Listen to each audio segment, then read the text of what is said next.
வணக்கம், இது உங்கள் அமிர்தா சமையல். இன்றைக்கி நம்ம பார்க்க போகிற ரெசிபி வெங்காய சட்னி எப்படி பண்ணுறதுன்னு பார்க்க போகிறோம். இது இட்லி, தோசை இதுக்கெல்லாம் தொட்டு சாப்பிட ரொம்ப நல்லா இருக்குங்க.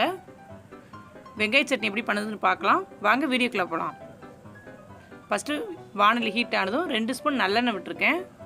இது கூட ஒரு 10-15 பூண்டு பல்ல எடுத்திருக்கேன். இது சின்ன பல்லாக இருக்கிறதுனால 10-12 எடுத்திருக்கேன். நீங்கள் பெரிய பூண்டு பல்லாக இருந்ததுன்னா ஒரு 5 போதும். சின்ன வெங்காயம் நல்லா உரித்து வச்சது 15 வெங்காயம் எடுத்திருக்கேன். இப்போ பூண்டை வெங்காயத்தையும் நல்லா வதக்கிக்கலாம் பொன்னிறமா.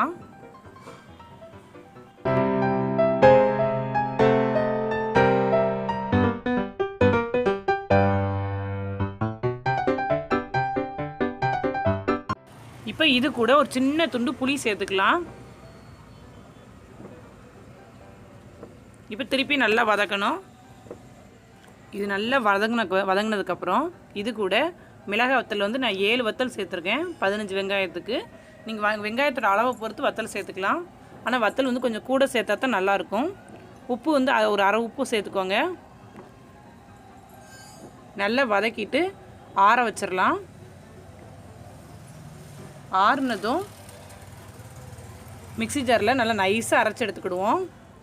இப்போ தாளிக்கலாம். கடுகு உளுந்தம் பருப்பு போட்டிருக்கேன்.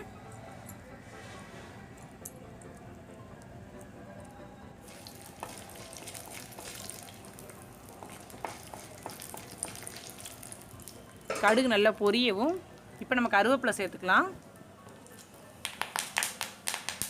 இப்போ நம்ம அரைச்சி வச்சுருக்கிற வெங்காய சட்னியை இதில் ஊற்றிடலாம். தண்ணி வந்து தேவையான அளவு சேர்த்துக்கோங்க. இப்போ வந்து நல்லா தரத்தரம் நல்லா கொதிக்கணும். கொதிச்சா தான் அதோட கலர் மாறும், இல்லைன்னா லைட் கலராக இருக்கும். அதோட வெங்காயத்தை நம்ம எவ்வளோ தான் வதக்கினாலும் அதுக்குள்ளே அந்த ஸ்மெல் வந்து கொஞ்சம் போகாது. நல்லா கொதிக்க தான் அதோட ஸ்மெல்லும் போகும். ஒரு 2 நிமிஷம் நல்லா கொதிக்கட்டும். நல்லா கொதிச்சிருச்சு. இப்போ நம்ம அடுப்பை ஆஃப் பண்ணிடலாம். டேஸ்டான வெங்காய சட்னி ரெடி ஆயிடுச்சு. இதை நீங்கள் வீட்டில் ட்ரை பண்ணுங்கள். இந்த வீடியோ உங்களுக்கு பிடிச்சிருந்ததுன்னா லைக் பண்ணுங்கள், கமெண்ட் பண்ணுங்கள். மறக்காமல் அமிர்தா சமையலை சப்ஸ்கிரைப் பண்ணுங்கள்.